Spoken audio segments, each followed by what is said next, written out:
Barcha maqtovlarimiz bizlarni yo'qdan bor qilib tarbiyalab turgan va barcha alamlarning Rabbisi bo'lgan Alloh subhanahu va taolaga bo'lsa edi va ko'ngil turlarimizdan chiqqan salovat shariflarimiz oxir payg'ambarimiz, suyukli payg'ambarimiz Muhammad Mustafa sallallohu alayhi va sallamga va uning oila ahllarini va sahobalarına borib erishsa edi. Assalomu alaykum va rahmatullohi va barakatuh. Muhtaram aziz qarindoshlarim, Alloh taolo bizlarning bandashilik bilan bilib bilmay qolgan ulug' kishilarimizni yo'liqab ikki jumla arasında qilgan amal ibodatlarimizni, tutgan ro'zalarimizni, bergan xayr sadaqalarimizni o'zining keng rahmati bilan dursab qabullardan etsin. Endi biz sizning bilan jumla oldi darslarin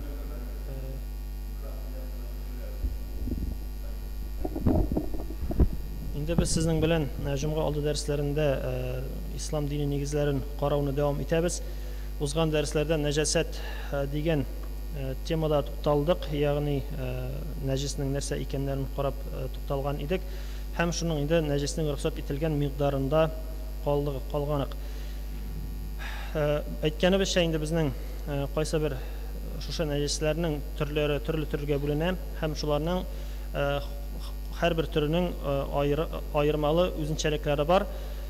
Hem her birisining ko'pmidir miqdori kiyimga tegsa ruxsat etiladi. Ammo lekin shu miqdordan ortgan ishroqda kiyimni yuvarga, shistartirga kerak bo'la. Aytik, tanda kiyimda yoki namoz qilib o'rinda shu ko'lamda aytik qo'yi zo'r najosat qarbiz tushi qadar bo'lsa, bunda tezaklarni kiramiz, tezaklarni ayta olamiz endi. Shu qarbiz tushigini, barakagini bo'yalgan bo'lsa, bu ishroqda endi biz kiyimni bo'lsinmi, namoz o'qiy turgan o'rinni yuvarga teyish.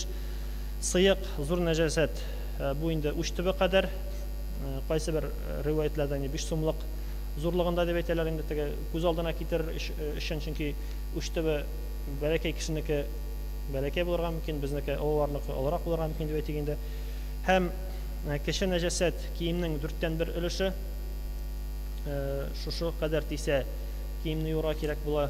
Ham endi aytganimizcha bu kiyimlar bilan ibodat qilarga yarasa da, aytik mana shu miqdordan kemroq ulushda najosat tiyib o'qirga yarasa da, endi xayrliroq qaysi kiyimni shistartib yoki almashtirib shista kiyim bilan o'qu xayrliroq. Ammo lekin aytik sen ishga chiqib ketding, uyda tugul, o'zing bilan almashqa kiyim yo'q. Yolg'iz ishlagan vaqtda yolg'iz shu miqdorda tiyib ketdi. Bu ishroqdan ishlarga agarda endi shu miqdordan ortmasa qo'rqinish tugul. Miqdordan ortsa endi ishlarga teyish, biz uni kiyimni yuvarga, shistartirga teyishimiz. Ham endi nechik shistartuga kelganda olda mana shu masalani qarab ketik. Najisdan poklanib, ilk najis o'zi surtib olinadi. Kiyimni yuvanchilik endi kiyimni shistartgancha najisning boshda o'zini surtib olasan, qotgan bo'lsa endi chiqib tushirasan deb aytganda, ondan so'ng endi najis degan yerni kiyimga tegsa kiyimni ratdan 3 topqir oqqan suvda yuvalar ham sig'alar.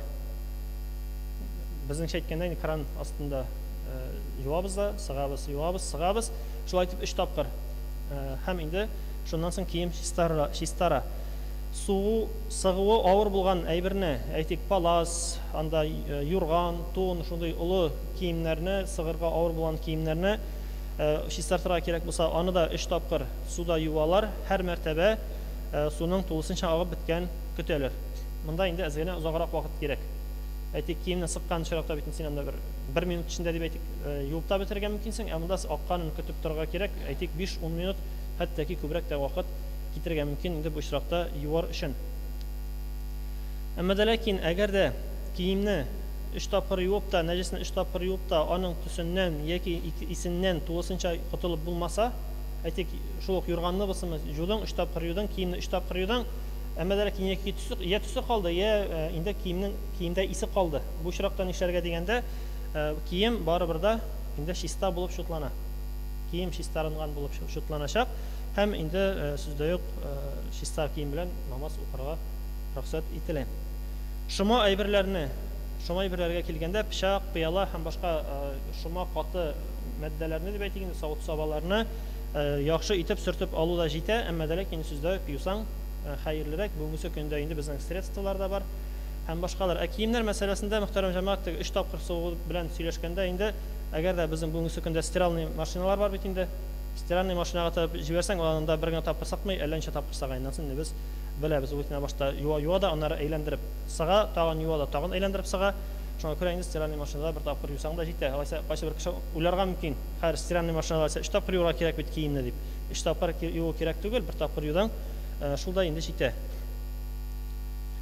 Һәм нәҗес кипкән булса, аны кырып төшерсәң дә җитә. Әгәр дә юыш булса, 3 тапкыр юу зарури. Әйтик инде каты әгәр булса җитүен җитә, әмма ләкин бу шарапта мин барыбыр да үзем күзләгәннән киңәш итәм. Җитсә дә барыбыр хәерлерәк кайсы? Юу чистарту барда хәерлерәк инде. Сүздә юк, зарурият вакытында, теге мәҗбүрләнгән вакытта җитүен җитә ул. Әмма ләкин мәҗбүрилек булмаса, әйтеп киткәнлегендә юуң хәерлерәк. Кеше нәҗесенең кайсы урынга тигәнен, кеше нәҗесенең кайсы урынына тигәнен онытса, тиюе мөмкин булган урынны 3 кат юарга кирәк. Шуның белән нәҗес чистарылган булып санала. Әйтик, синең киемгә тиде, әйтик, балыкка тиде дип әйтик инде.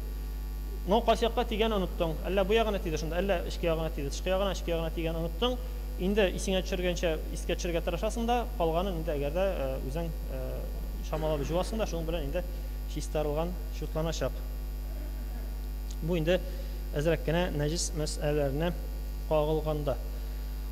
Таяммум киләсе мәсьәлә, таяммум мәсьәләсе. Шулай ук һәрбер кеше белергә тиешле, ни өчен дигәндә, чөнки шулай ук кайсы бер вакытта, зарурият вакытында безгә инде таяммум алырга рөхсәт һәм аның ничек алырга икәнен дә без инде сүздә юк белергә тиешлебез. Таяммум гыйбадат кылыр өчен су кулланылмыйча җир заты белән чистарыну. Кайбер очракларда тәһарәт белән гусылны алыштыра. Таяммум гыйбадат кылуны җиңеләйтер өчен Пәйгамбәрбез Мөхәммәд Мустафа саллаллаһу алейһи вассаламга һәм безгә, аның уммәтенә Аллаһы Тәгаләнең биргән бүләге. Шулай да чынлыкта да бер җиңеләйтү, әгәр дә син су юк икән, кырда суга җырак икән, аны карап китербез дә алдарак шушы таяммум алып, инде гыйбадатны кыла алабыз. Таяммумның фарызлары бар, ягъни мәҗбүри кылырга тиешле мәсьәләләре, алар инде икәү: ният итү, ниятсез. Беләбез инде бер гыйбадатта ниятсез башкарылмый, һәр гыйбадат ният белән башкарыла, бу инде мәҗбүри. Икенчесе чиста кумга, туфракка,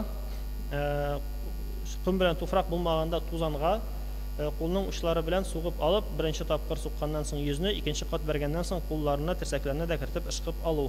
Монысы инде фарызлары таяммумның. Сөннәтләренә килгәндә, таяммумның сөннәтләре дә бар шулай ук. Бисмилла әйтеп башлау инде. Бисмилла әйтү, монысы таяммумның сөннәте. Таяммумны үз тәртибендә кылу. Беләбез инде тәһарәтне дә, таяммумны үз тәртибендә кылу бу сөннәт. Таяммумны озак туктап тормыйча башкару. Әйтик, бәрдең дә, анда битне сапардың да, онытылып китеп, әллә кайларга барып китеп түгел, инде вакытында ала башлагач та тәмамлап бетерү шулай ук сөннәт булып тора. Сугып алган чакта кулларны ком һәм туфрак яки тузан өстендә башта алга, аннары артка таба йөртү. Дидең дә, бу әйтеп әзрәк чыгып алу инде җиргә, комга дип әйтик, һәм аннан соң йомрап тотмаска, суккан вакытта бармакларны йомрлап тотмаска булай итеп, инде җәелгән хәлдә сугып алабыз. Сугып яки инде ышкып алабыз. Һәм сугып алганнан соң кулларны бер-бирләренә бәргәләп ябышып калган комнарны, туфракларны төшерү. Булай итеп бәреп алабыз инде кулга. Куны әзрәк каты ташлар булса, ниләр булса, алар төшеп китсен өчен инде. Таяммумны намаз вакыты кергәннән соң алырга. Монысы шулай ук сөннәт гамәл. Ни өчен дигәндә инде беләбез, чөнки бәлкем намаз вакыты кергәнчә алып куйсаң, намаз вакыты кергәндә инде синең су табылыр яки мөмкинлеген килеп чыгыр тәһарәт алырга. Шуңа күрә инде намаз вакыты кергәч, намаз укыр алдыннан таяммум алына. Таяммумның алу тәртибенә килгәндә, иң элек җиңнәр терсәкләргә тикле сызганла. Сүздә юк инде, аннары туфрак бәргәннән соң җиңнәр сызганмас өчен башта әзерләп куябыз. Аннары инде кулда сәгать яки йөзекләр булса, аларны салып куярга, яисә аларның ышкып булсын өчен урыннарын күчерергә кирәк. Хәерлерәк салып куй инде, чөнки су белән җуганда, тәһарәт белән җуганда җайлы, әзрәк күчерәсең дә, боргалыйсың да, эшләренә тигерәсең су белән. Туфрак белән булганда бу мөмкинлек авыррак. Шуңа күрә салып куюың хәерлерәк. Аннан соң инде тәһарәт яки гусул урынына таяммум алу турында ният ителә. Тәһарәт алганда илаһи ният кылдым, тәһарәт алырга дип әйтәбез. Монда таяммум алырга ният кылганыбызны әйтәбез дә. Әгъузу бисмиллаһны әйтеп башлап җибәрәбез һәм ачылган кул очлары белән инде кумга, туфракка сугып әйткәнебезчә Аннан соң кулларны бер-берсенә бәргәлибез дә, ябышып калган куннар төшсен өчен. Аннан соң кул учлары белән йөзне сөртәбез. Шушы туфракка бәргән куллар белән йөзне сөртәбез. Сүздә юк инде йөзне сөрткәндә мин монда күрсәтмим дә, салып күрсәтмим. Шул маңгай шеш башланган урынга тикле, монда калак тирәсенә тикле һәм менә монда инде бугаз дип әйтик, мин шул тирәгә тикле тигезергә тырышабыз, тәһарәт алгандагы сыман. Һәм соңыннан инде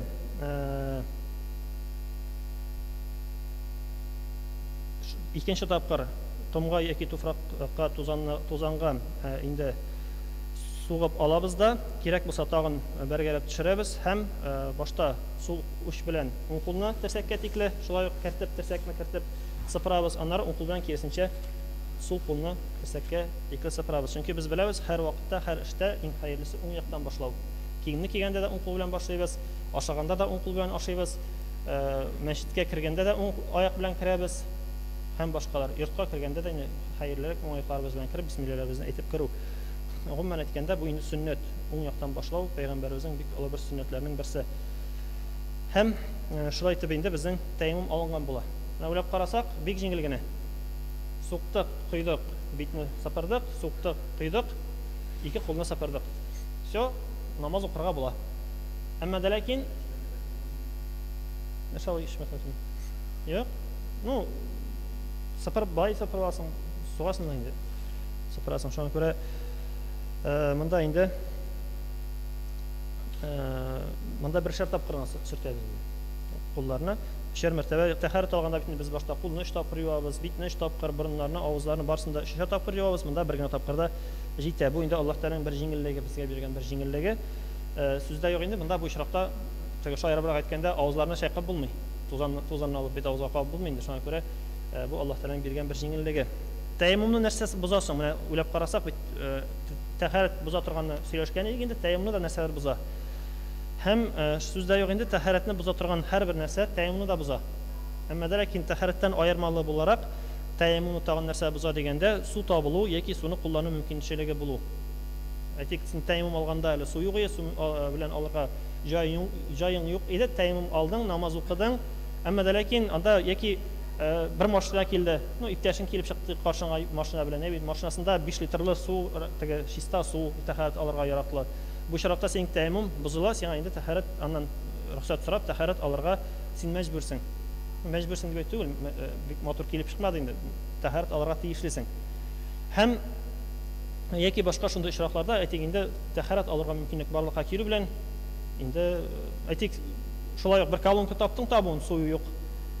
Бүтән алдарак карап китәбез, тәһарәт алырга 2 километр якынлыкта син бүтән сулы җирне белмисең.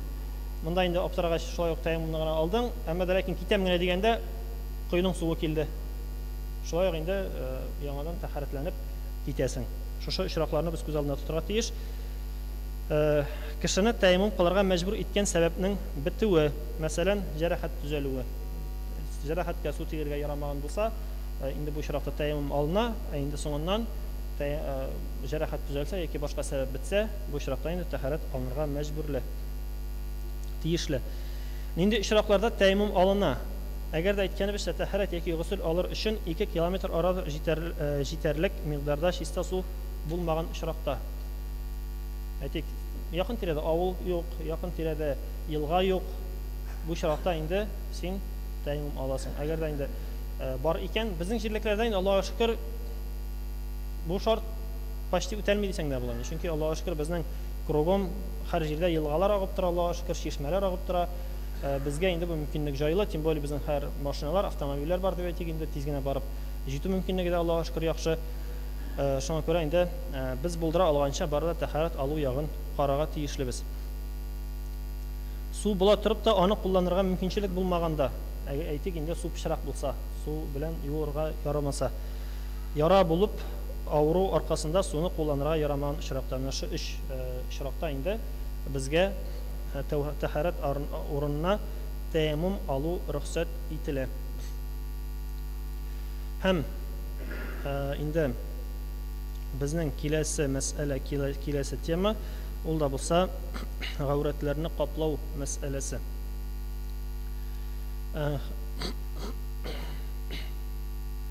Гаурат ир кеше яки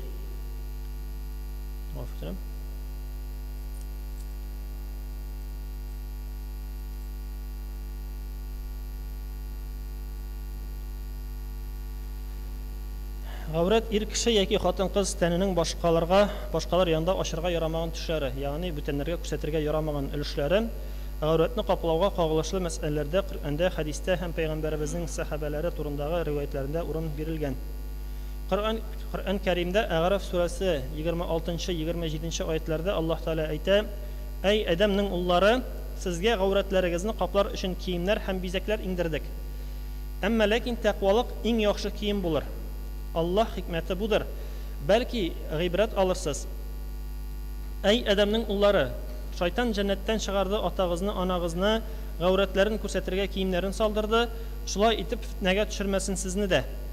Һәм ул һәм аның кабиләсе сезне күреп тора, сез аларны күрә алмаган төштән. Ягъни без күрмәгән урыннан алар безне күреп торалар. Иблис һәм җиннәр, шайтаннар. Без шайтаннарны имансызларның дусты иттек." Башта инде укып чыктым, хәзер кыскача гына, әзрәк кенә аңларга тырышып карабыз. Сүздә юк инде. Аллаһ Тәгаләнең һәрбер аятында зур хикмәтләр ята. Монда да Аллаһ Тәгалә нәрсә диде? Безгә киемнәр һәм бизәкләр бирдек диде. Менә карап торсак, безнең киемнәребез дә һәрберебезнеке төрлечә. Төрле киемнәр, төрле матур киемнәр. Хатын-кызларыбызны карасак, төрле бизәкләр, матур бизәкләре бар.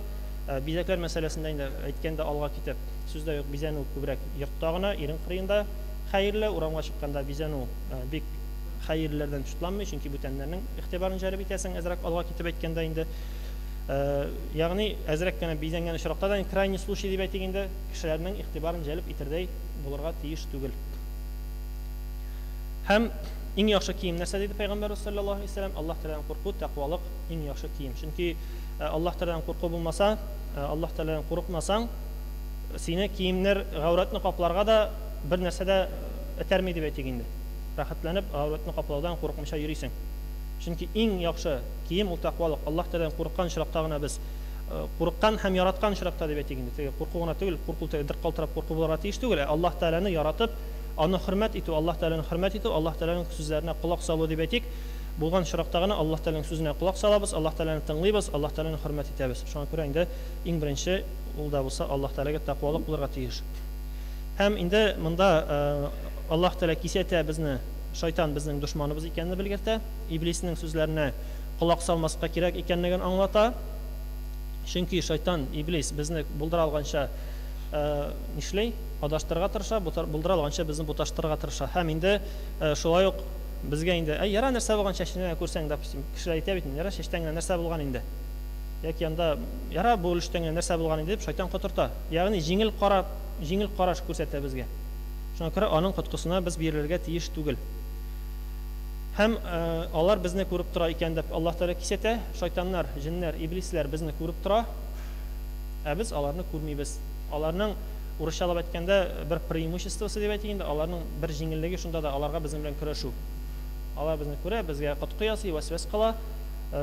Сүздә юк инде без аларны колак белән ишетмибез, әмма дә ләкин барыбер дә күңелгә яхшы булмаган уйлар килергә мөмкин. Шуңа күрә анда уйлар килгәндә аузу биллаһи минәш шайтанир раҗим дип Аллаһ Тәгаләгә сыенырга кирәк, Аллаһ Тәгаләдән инде ярдәм сорарга кирәк, начар уйлар килгән очракта. Бу инде әзрәк кенә бу мәсьәләгә, бу аятка тукталып киткән очракта безнең вакыт ничә сәгать?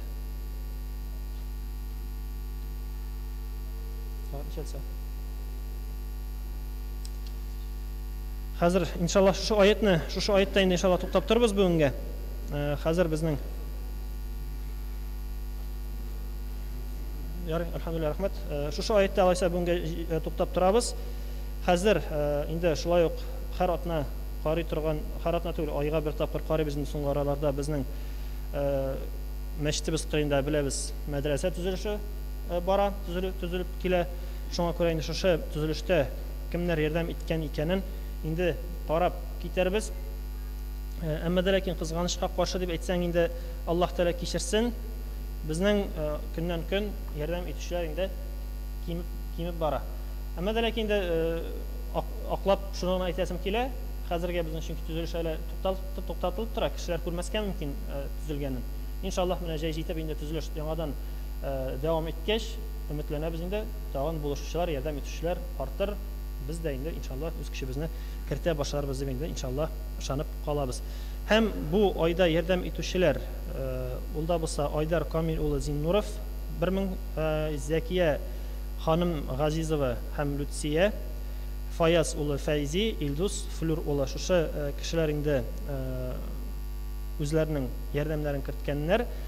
Һәм аларга Аллаһ Тәгаләнең рәхмәте булсын иншааллах. Һәм киләчәктә дә ярдәм итүчеләр табылсын һәм бергәләп инде үз кешебезне ярдәм итү тагын бер кат искә төшереп китәсе килә. Акча ягыннан гына булмаска мөмкин, үз көчең ягыннан да әйтик, техника белән, анда үз кулың белән, кораллар белән килеп булышуда, монысы да инде үз өлеш кертүеңә керәчәк иншааллах. Хәзер инде азанга тукталырбыз һәм җомга намазын аннан соң башларбыз иншааллах.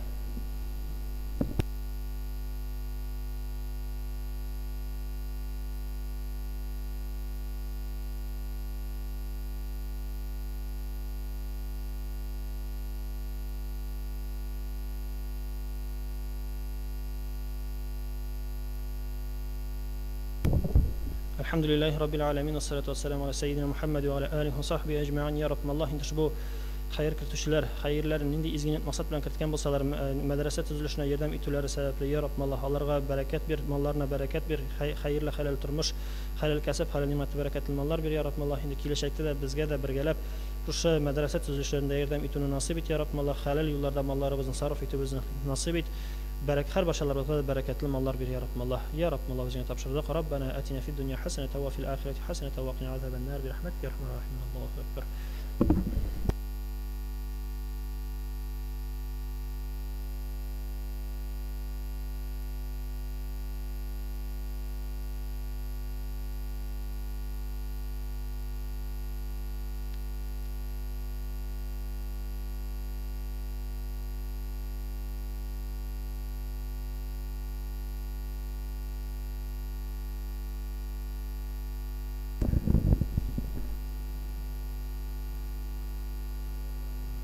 الله أكبر الله أكبر الله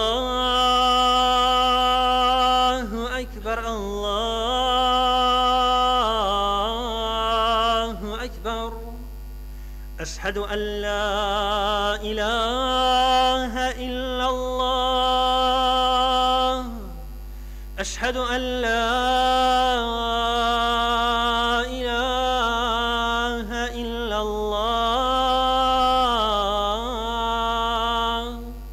أشهد أن محمد رسول الله أشهد أن محمد رسول الله. حي على الصلاة حي على الصلاة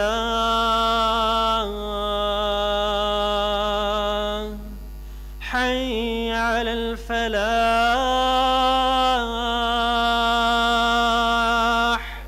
حي على الفلاح.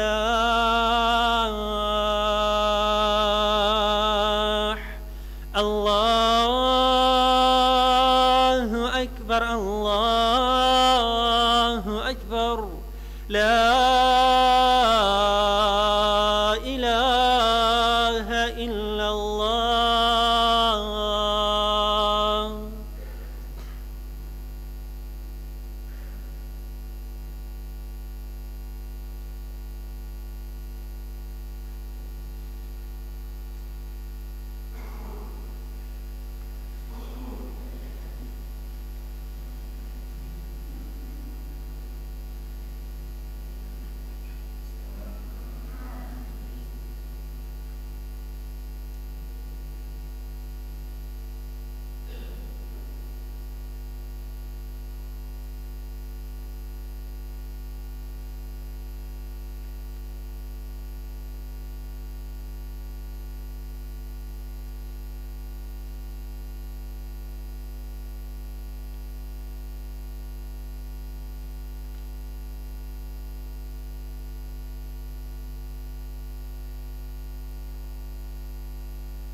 الله أكبر الله أكبر الله أكبر الله أكبر أشهد أن لا إله إلا الله أشهد أن لا إله إلا الله أشهد أن محمدا رسول الله أشهد أن محمدا رسول الله حي على الصلاة حي على الصلاة حي على الفلاح حي على الفلاح الله أكبر الله أكبر لا إله إلا الله الحمد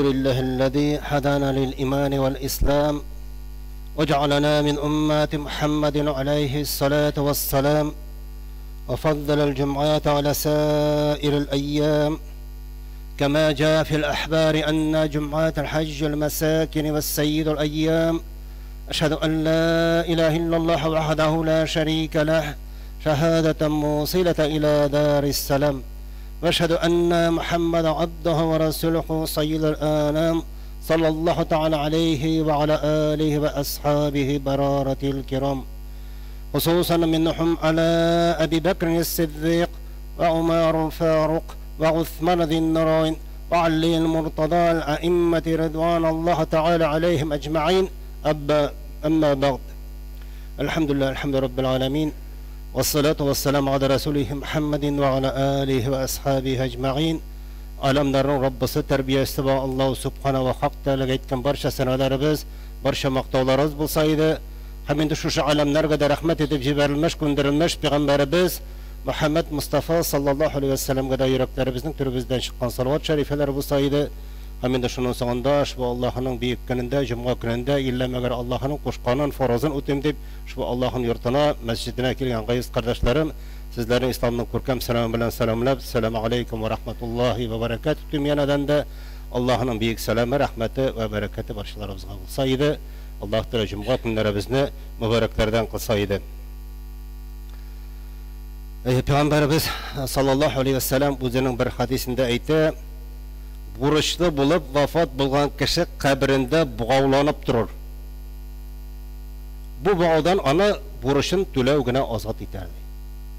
Arağı cemaat kişinin eğer de buruşu algan buruşu bulup buruşu bilen dünyadan gitse kabrinde buğavlanıp durur. Kabirde buğavlanıp durur. Bu buruş hakkında.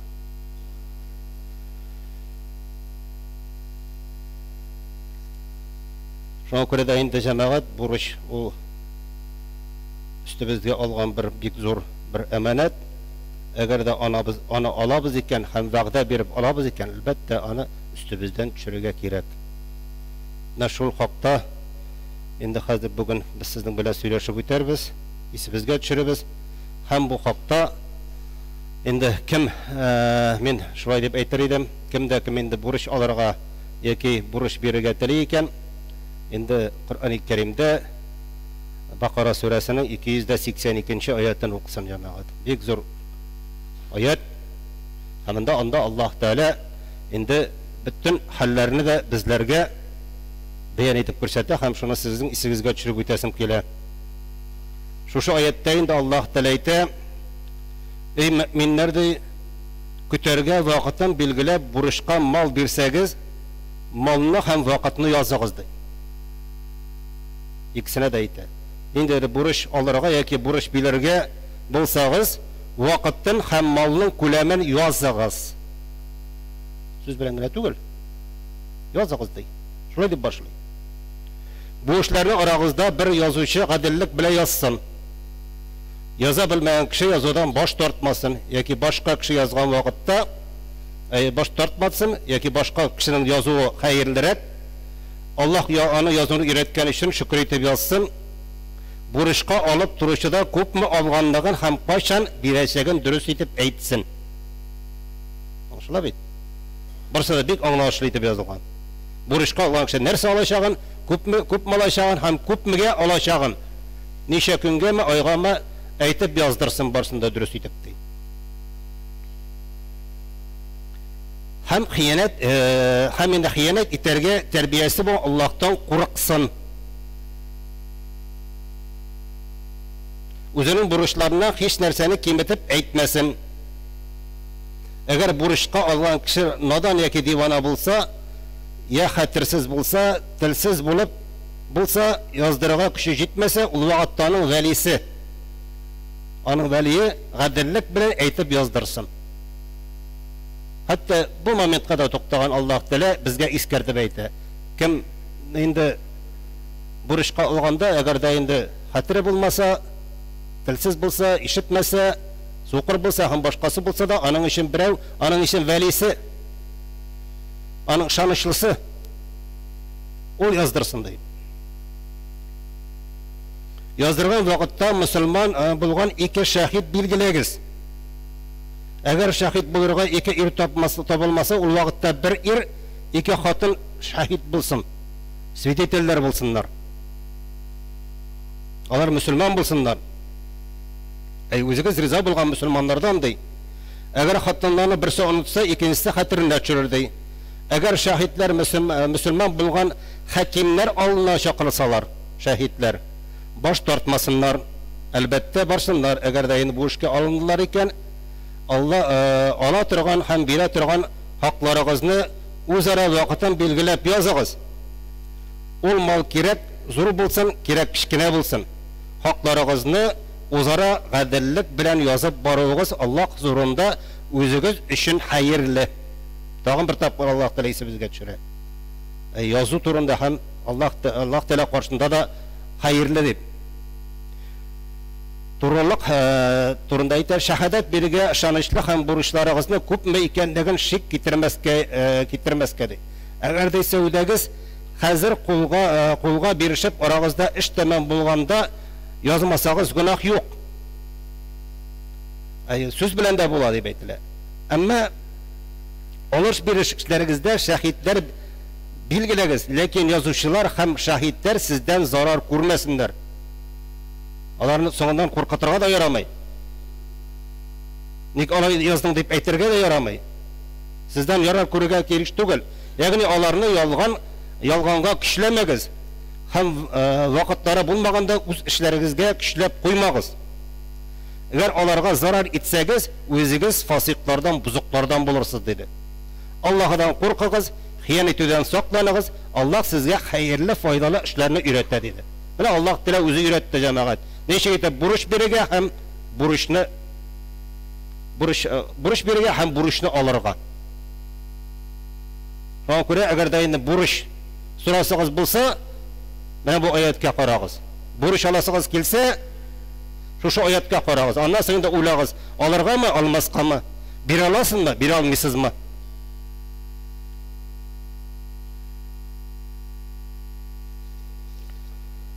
Albatta endi jamoat kishiga ajatga yoki burishqa beru Payg'ambar sollallohu alayhi vasallam sunnati. Payg'ambar sollallohu alayhi vasallam bulishirga qo'shgan. Shunday og'ir holda qolgan kishilarga bulishirga qo'shgan. Payg'ambar sollallohu alayhi vasallam o'zida bulishgan. Ammo endi mana shu situatsiyalarni qarab, halini qarab, u sunnatgina tugul, kirisincha vajibda, makruhda, hatta haramda bo'ladi. Situatsiyasini qarab. Hozir ularni da esga tushirib o'tamiz. Nindi hallarda. Ham shunga ko'ra burishqa berganda so'rarga kerak, kishidan so'rarga kerak. Nindi maqsadlarda ola bu burishni. Balag'ana tugul, burishqa berali. Biz so'raganda shulay deb biz endi aytib ta'tirni qo'yar vaqtda. Burishqa aqshani berali. Shulay g'adigina, jingligina. Amma bunda ayta so'rarga qo'sha burishqa berganda oluvchidan so'rag'izdi. Nindi maqsadlarga ola. Kim bilgan ana? Nindi maqsadda olav. Shunga ko'ra da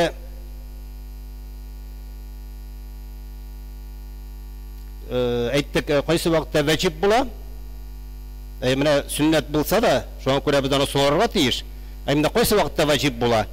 Кешенең җанын саклап калу өчен. Яки бүгенге чиракта әйтергә операция сату өчен. Яки бик мөһим бер кыйбатлы бер даруны алу өчен, җанын саклау өчен. Бу вакытта аңа бирү хәтта ваҗиб була дип әйтелә. Аңлашыла бит? Кайсы вакытта мәкрух була? Алган малны бушка туздыру булса, бушка туздыру бар. Шуңа күрә сорарга дидек бит, ни өчен ала уланы? Җитди сәбәбе бармы бурычка алыр өчен? Бушка туздыру булганда. Күңел ачарга.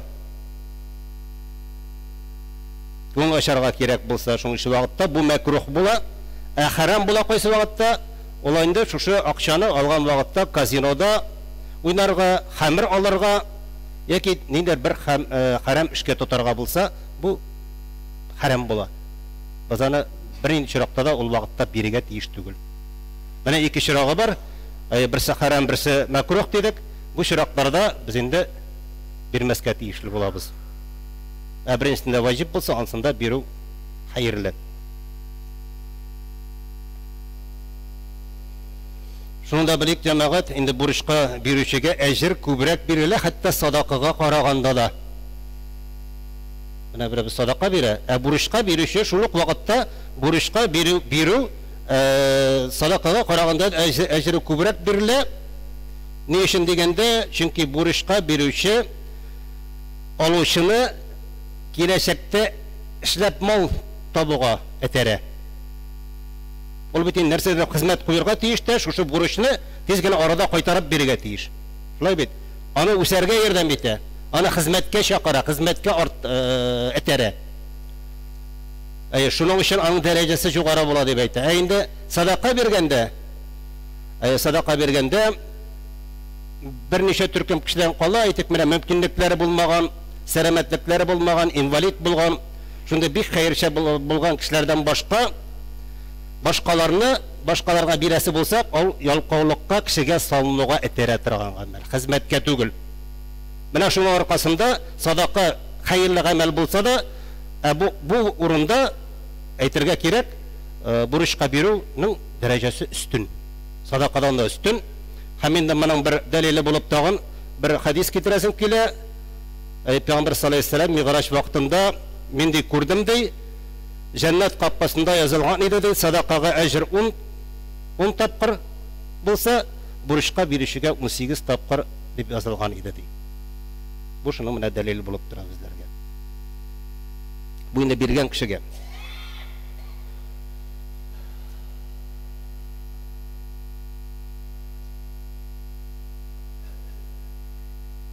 Әмма инде шунсында билек җәмәгать, әлбәттә мөселман кешесе үзенең тормышын бурычсыз алып барырга омтылырга тиеш.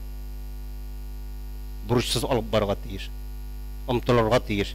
Чөнки бурыч алганнан соң инде китә. Кайбер кешенең ишеткәнегез бардыр, бурыч алганнан соң төн йоклый алмаган юк дигәнен. Андыйлар бар. Әмма бурыч калып рәхәтләнеп йоклаучылар да бар. Белмәде. Әллә бурыч калган, әллә ниске алган, һаман кайтарып бирү турында уйламый да хәтта. Монда инде Лукман Хакимның әйткән сүзләрен исегә төшереп үтәсем килә. Ул булай дип әйтә: "Мин бурыч авырлыгы астында йөрүемә караганда, авыр таш күтәреп йөрүем минем өчен хәерлерәк" ди. Бурыч авырлыгын күтәреп йөргәнчә караганда, авыр таш күтәреп йөрүем хәерлерәк ди. Көне буе авыр таш күтәреп йөрегез. Менә шушы әйттереп алганда гына, шушындай хәлдә алганда гына бурычны алырга мөмкин җәмәгать. Башка төрле максаттарда юк. Әгәр дә син үстеңә шундый бер бик зур йөкләмәне алганын таныйсың икән, ул вакытта ал инде. Түләрлек булсаң гына ал. Әгәр дә түли алмасаң, аннары сәбәпләр табарга кирәк түгел.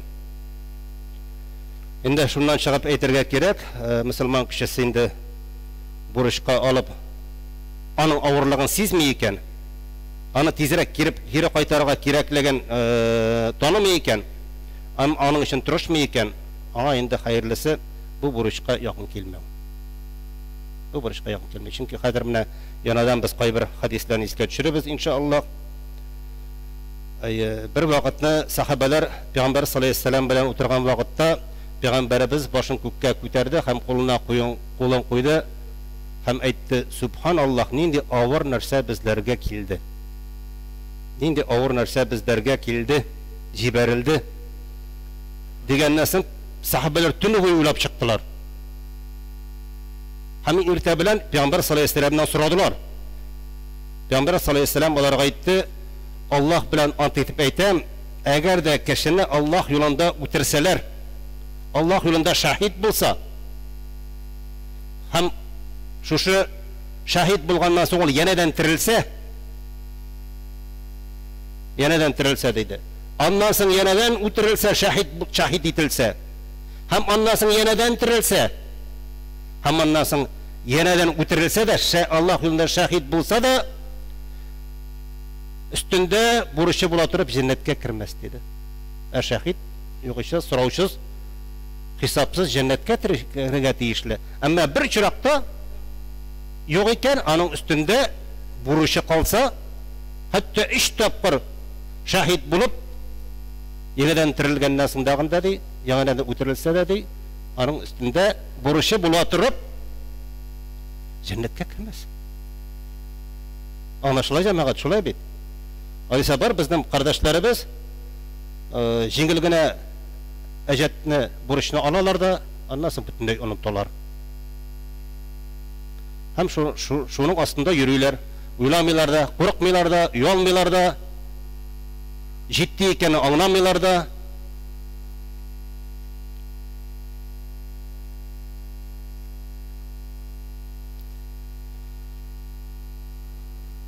Хәтта беренче буын галимнәр әйтә торган булганнар: "Ике төрле ризык ашамагыз, бурычыгызны түләмичә."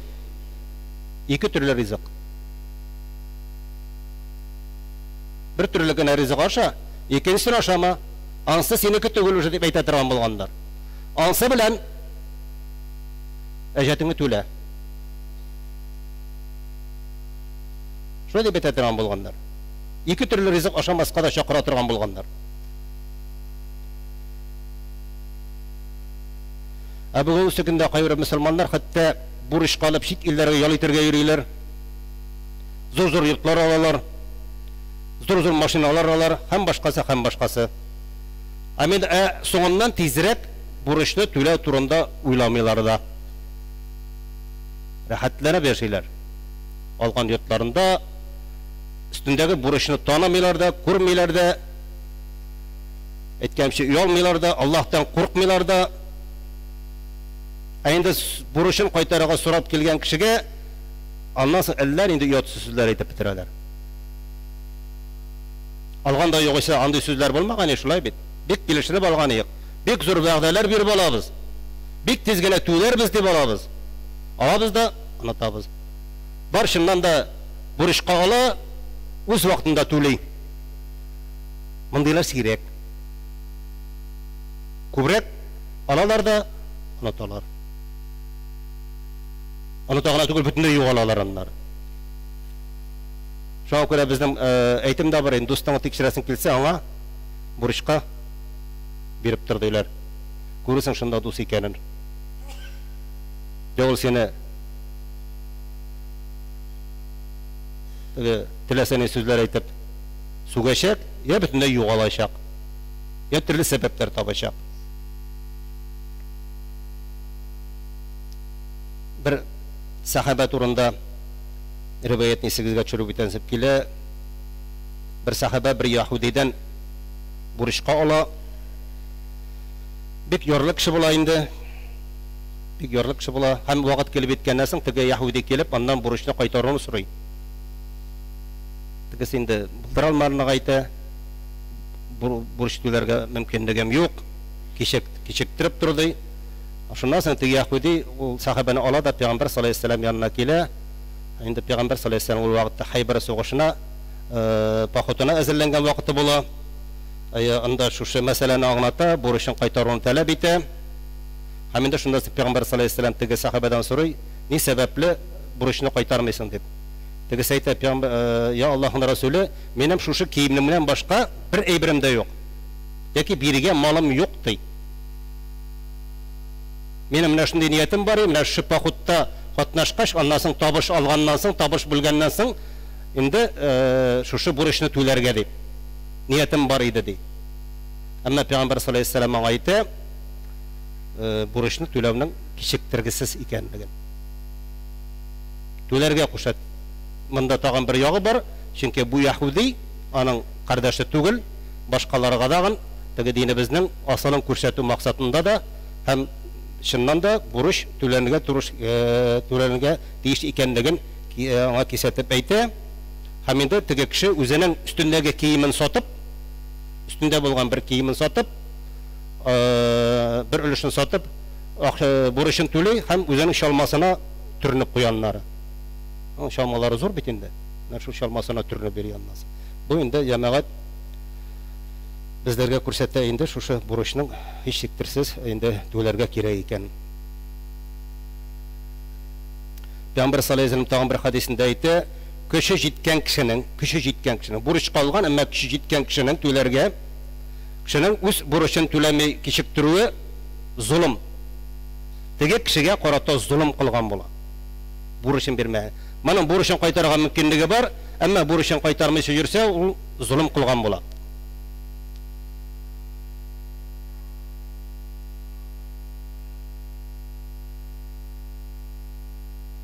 Һәм инде Пәйгамбер саллаллаһу алейһи ва саллям тагын шулай дип монсында белергә тиеш, бурыч бирүчедән ниндидер файда көтү тыелган ди. Яки без бурычка биргәндә аннан ниндидер бер файда көтү.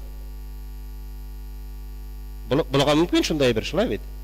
Безнең бернинди файда да көтәргә тиеш түгез, бар идек мөселман кардәшеңә булышу, аны авыр ситуациядән чыгару, ана булга тиеш. Мин әйтмим инде процент турында монда. Асы бөтенләй харам, без аны беләбез. Бүген андыйлар бик күп. Хәтта мөселманнар киләләр шүткәч, менә миннән һәр процент сорый дип. Югыйсә үзләре алган вакытта процент турында сөйләшкәннәр икән. Һәм мөселман буларак шушы процентка кергән. Тегесен дә түләргә кирәк, процентын да түләргә кирәк. Харамга кергән.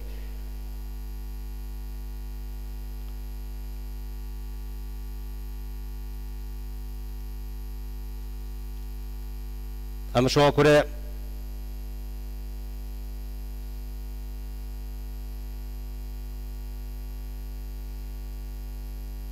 Пәйгамбер саллаллаһу алейһи ва саллям бер яһудидән бурыч алып торганнан соң залог формасында үзенең тимер киемнәрен, кольчугасын биреп торган.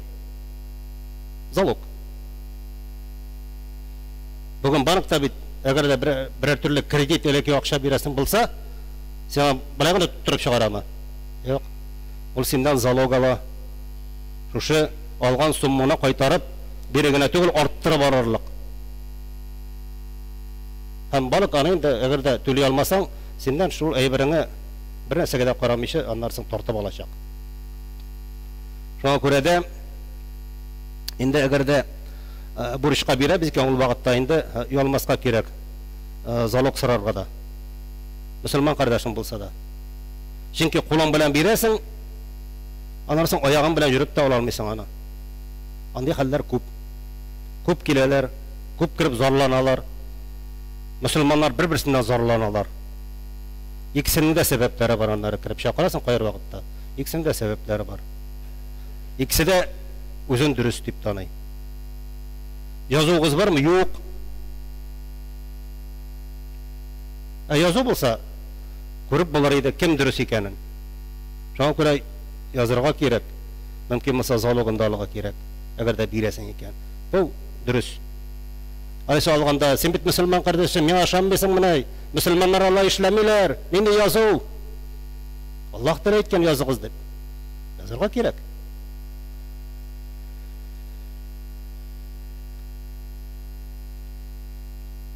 Инде әгәр дә бирәсең килә икән, ул чакта инде психологик яктан караганда, инде син шундый сумманы бир. Кайсы сумманы син күтәрә аласың? Аллага тапшырдың. Инде бурышасың килсә. Түгел сораганна түгел, бәлкем шул үзеңә теге не булмаган сумманы. Әлбәттә җәмәгать бурычны өстән төшерү бик мөһим. Чөнки бурычлы кеше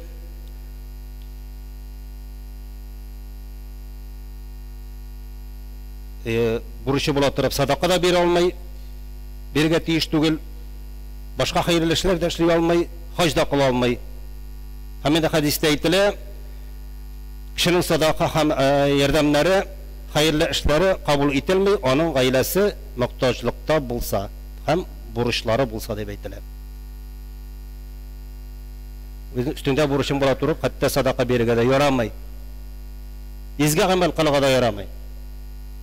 Иң беренче нәрсә эшләргә тиеш? Бурычын кайтарырга тиеш. Бурычын кайтарылганнан соң гына садаканы да бирәсең, башка хәерле эшләрне эшлисең һәм хаҗга да барасың.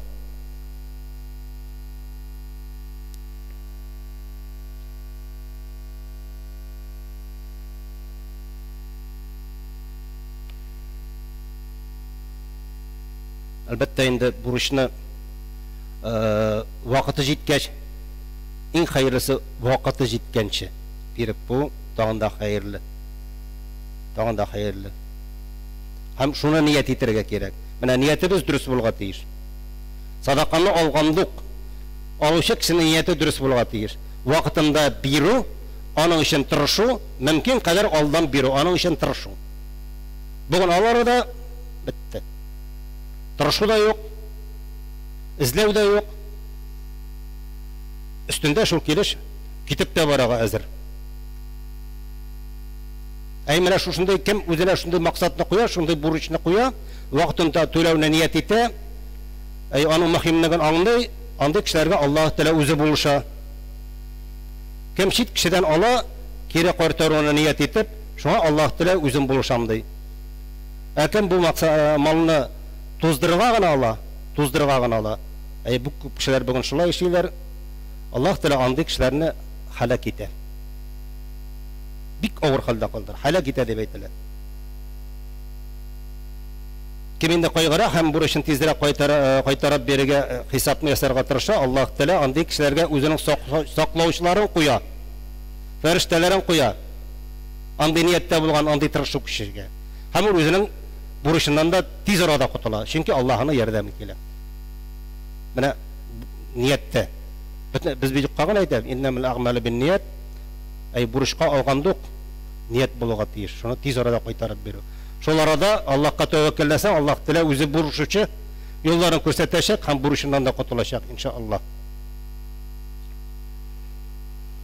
Инде кем булган карамастан, әгәр дә шушы ният бүтән төрле була икән, кайтарып бирү түгел икән, аның өчен тырышмый икән, ул вакытта ул Аллаһ Тәгалә каршысына карак булып килеп басачак. Хисап көнендә карак сифатында килеп басачак. Бер вакытта Пәйгамбәр саллаллаһу алейхи ва саллям әйтеп үттек. Менә инде Пәйгамбәр саллаллаһу алейхи ва саллям залык алу турында, бу Пәйгамбәребез юлы икән әйттек.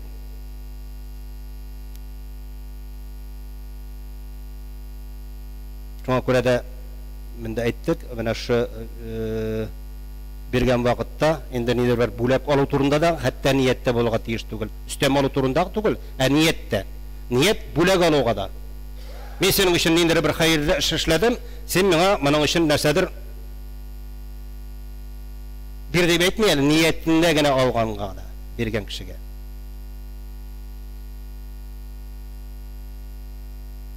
Әмма шунысы бар, менә шушы бурычны алган кеше, бурычны кайтаручы кеше рәхмәт йөзеннән бирүчегә ниндидер бер бүләк бирү рөхсәт ителә. Язылмаган булса, нияттә булмаган булса. Язылмаганда нияткә дә кирмәде. Әйттәге кеше рәхмәт йөзеннән үзен бәладән коткарган кешегә нидер бер эштәмә яки бүләк бирергә рөхсәт ителә. Хәтта хуплана да. Чөнки Пәйгамбәр саллаллаһу алейхи ва саллям әйтә, сезнең иң хәерлегез шул, кем үзенең бурычын иң яхшы рәвештә кайтара. Иң яхшы рәвештә кайтара, вакытында кайтара, вакытыннан алдан кайтара һәм аның өчен әле рәхмәтен дә әйтә. Менә шул хәерле диде. Бүген чынлыкта кешеләр дә, шул тарафтан мөселманнар да күбрәк кайгырталар шуны, күпме күбрәк бер-берсеннән яки банктан бурычка акча алырга, ничек итеп кайтарып бирү турында уйламыйлар. Уйламыйча да кешеләрнең кайберләре уйламыйлар да, кайгырмыйлар да, һәм шул кадәр шанганнар, иртәгәсе көнгә, алдагысы көнгә әле аларның үзләренең булган эшләре дә югалырга мөмкин, бизнеслары да туктарга мөмкин, банкрот та булырга мөмкин, сәламәтлекләрен дә югалтырга мөмкиннәр, үлеп тә китәргә һәм эшләрендә калган килеш үлеп тә китәргә мөмкиннәр. Зур-зур кредитлар, зур-зур акчалар алалар. Уйламыйлар да. Бөтенесе дә ала бит. Мин дә алыйм әле. Шул тарафтан мөселманнар да алалар.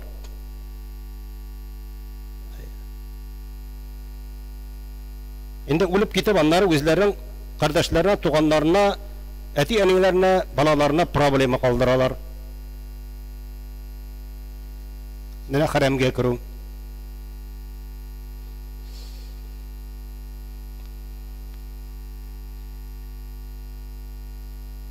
Кайбер вакытта шулай да килеп чыга. Бүген без алганда бөтенебездә мөмкинлек бар, безгә мөмкинлек бар шикелле тоела.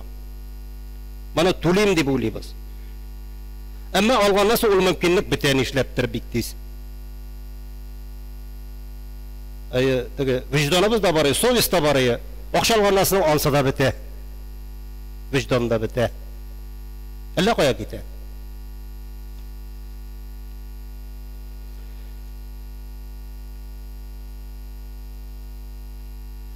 Шунсы да бар җәмәгать бурычка биргән кешегә үзенең бурычын авыр хәлдә булган мохтаҗ кешегә кичектереп килү яки бурычын гафу итүдә бик зур өстенлек бирә. Монсы да бар. Бик мохтаҗ кешегә. Бик мохтаҗ кешегә. Аның бурычын кичектереп килү яки бөтенләй гафу итү. Пәйгамбер саллаллаһу алейһи ва сәллям әйтә, кем бурычка бирә, һәр көн сайын аңа садака әҗре язылыр. Һәр көн сайын, күпме арага бирдегез? Шушы кадәр, шушы ара кадәр, шушы сумма кадәр сезгә садака әҗре язылыр ди.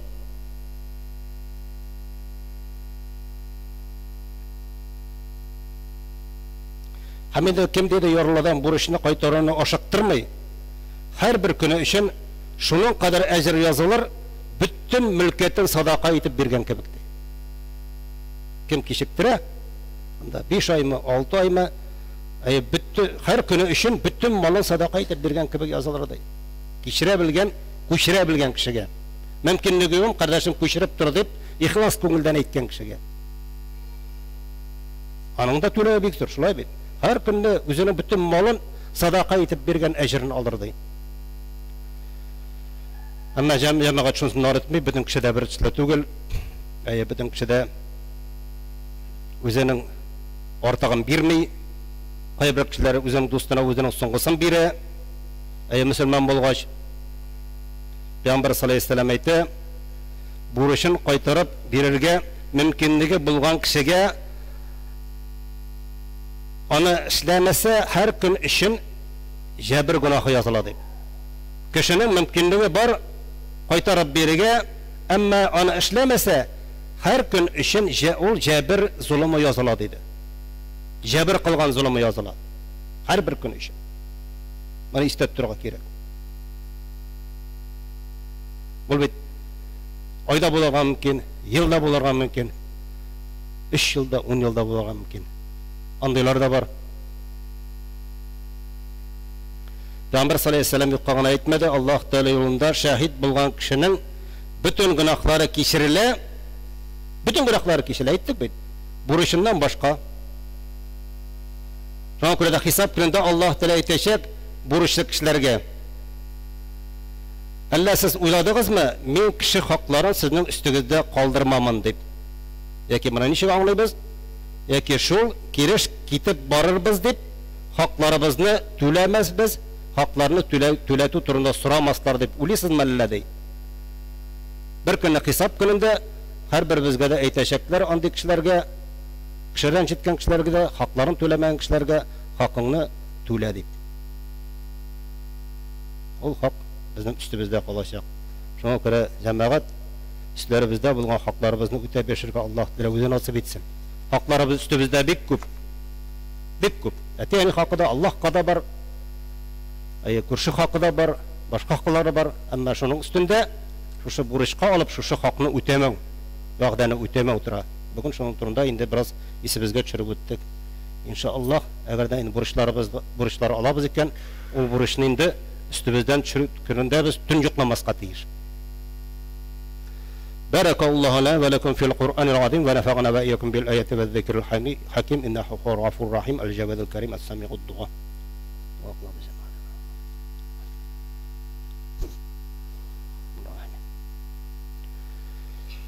إن الحمد لله نحمده ونستعينه ونستغفره ونؤمن به ونتوكل ونعوذ بالله من شرور أنفسنا ومن سيئات أعمالنا من يهده الله فلا مضل له ومن يضلله فلا هادي له أشهد أن لا إله إلا الله وحده لا شريك له وأشهد أن محمدا عبده ورسوله صلى الله تعالى عليه وعلى آله وصحبه أجمعين ربنا لا تزغ قلوبنا بعد إذ هديتنا وهب لنا من لدنك رحمة إنك أنت الوهاب ربنا اغفر لي ولوالدي والمؤمنين يوم يقوم الحساب ربنا آتنا في الدنيا حسنة وفي الآخرة حسنة وقنا عذاب النار رب حق لحكم والحكم بالصالحين وأقيموا الصلاة.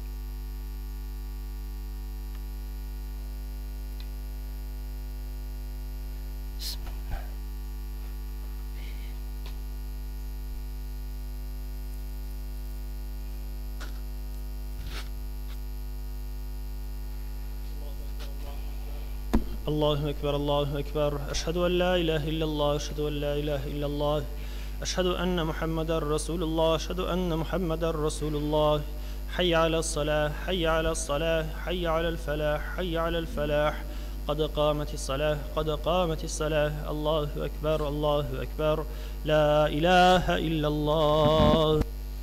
Saflarını tağızlayıp cemaat Allah'a saflarını tuturup kelegen tağızlarını basağız tegizlerini basağız. Namazının bütünlüğü şunda.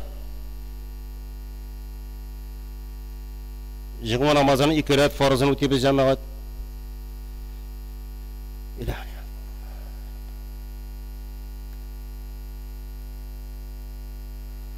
Allahu Ekber.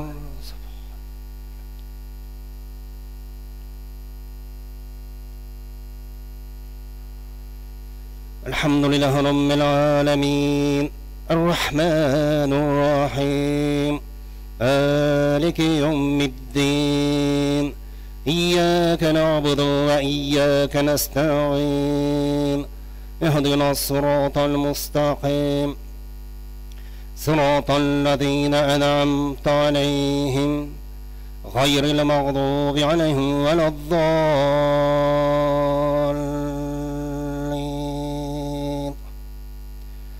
قل يا أيها الكافرون لا أعبد ما تعبدون ولا أنتم عابدون ما أعبد ولا أنا عابد ما عبدتم ولا أنتم عابدون ما أعبد لكم دينكم ولي دين. الله أكبر.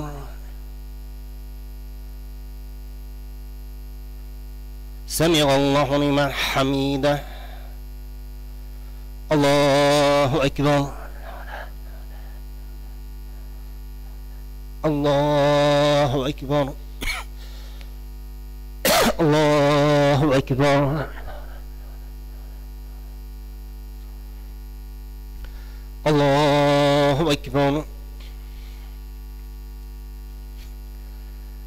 الحمد لله رب العالمين الرحمن الرحيم مالك يوم الدين إياك نعبد وإياك نستعين اهدنا الصراط المستقيم صراط الذين أنعمت عليهم غير المغضوب عليهم ولا الضالين.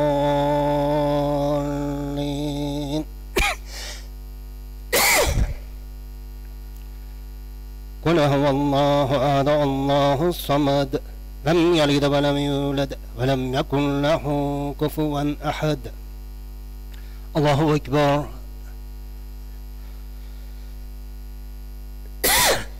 سمع الله لمن حميده. الله أكبر. الله أكبر. الله أكبر.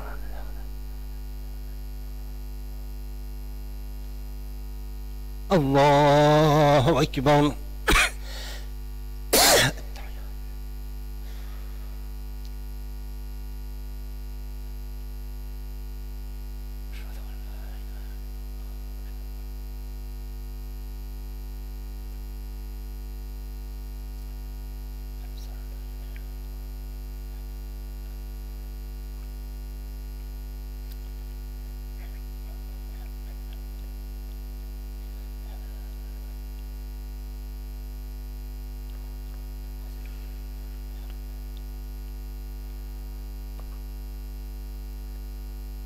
السلام عليكم ورحمة الله. السلام عليكم ورحمة الله. أستغفر الله أستغفر الله أستغفر الله. الله أكبر. آمين.